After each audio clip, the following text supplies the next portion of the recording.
Hi everyone, welcome back to my channel. ఈరోజు మన వీడియోలో మరో ఇంట్రెస్టింగ్ టాపిక్ ఏంటంటే సూపర్ స్టార్ మహేష్ బాబు తన కెరీర్లో ఎన్నో సూపర్ హిట్ చిత్రాల్లో నటించారు. అందులో ఇండస్ట్రీ హిట్స్ కూడా ఉన్నాయి. అదేవిధంగా డిజాస్టర్ సినిమాలు కూడా చేశారు. అయితే ఒక డిజాస్టర్ మూవీలో నటించడం మాత్రం తన కెరీర్లో చేసిన బిగ్ మిస్టేక్ అని మహేష్ బాబు స్వయంగా తెలిపారు. అలాంటి సినిమా ఇక జీవితంలో చేయను అంటూ తేల్చేశారు. మరి ఇంతకీ మహేష్ చెప్పింది ఏ సినిమా గురించో ఆయన ఫ్యాన్స్కు అయితే ఒక అవగాహన ఉండే ఉంటుంది. మరి ఆ సినిమా ఏంటో ఇప్పుడు చూద్దాం. ఓ ఇంటర్వ్యూలో మహేష్ బాబు మాట్లాడుతూ, సినిమా బాగుంటే ఆడియన్స్ నుంచి సహకారం బాగుంటుంది, సినిమా బాలేకపోతే వాళ్ళే ఆ మూవీని త్వరగా చంపేస్తారు. ఈ రెండింటికి ఎప్పుడూ సిద్ధంగా ఉండాలి.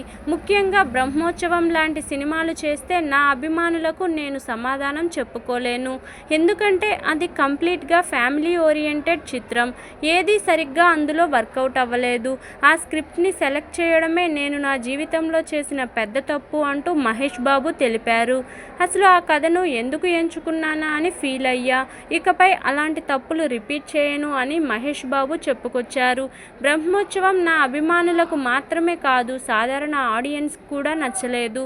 అయితే విచిత్రంగా నాకు ఫ్లాప్ సినిమా పడ్డ ప్రతిసారి నా మార్కెట్ పెరుగుతూ వచ్చింది. బ్రహ్మోత్సవం తరువాత స్పైడర్ ప్రీ రిలీజ్ బిజినెస్ తన కెరీర్లోనే హైయెస్ట్ అని మహేష్ తెలిపారు. కొన్ని కథలు తనకు నచ్చినప్పటికీ ఫ్యాన్స్ని దృష్టిలో పెట్టుకుని చేయలేకపోతున్నా అని అన్నారు. ఇదిలా ఉండగా త్వరలో మహేష్ బాబు రాజమౌళి దర్శకత్వంలో తన కెరీర్లోనే భారీ చిత్రానికి రెడీ అవుతున్నారు. జనవరిలో ఈ సినిమా ప్రారంభం అవుతుంది అంటూ వార్తలు వస్తూనే ఉన్నాయి. RRR తర్వాత రాజమౌళి చేయబోతున్న ఈ ప్రాజెక్ట్ మీద ప్రపంచవ్యాప్తంగా భారీ అంచనాలు నెలకొన్నాయి. మరి వాటిని రీచ్ అయ్యేలా రాజమౌళి, మహేష్ తమ ప్రాజెక్ట్ను సిద్ధం చేస్తున్నట్లే అనిపిస్తుంది. చూడాలి మరి ఈ మూవీ ఎప్పుడు పట్టాలెక్కుతుందో. ఇదండి ఈరోజు టాపిక్. ఈ వీడియో కనుక మీకు నచ్చినట్లయితే లైక్ చేయండి, షేర్ చేయండి, సబ్స్క్రైబ్ కూడా చేయండి. Thank you for watching. Bye everyone.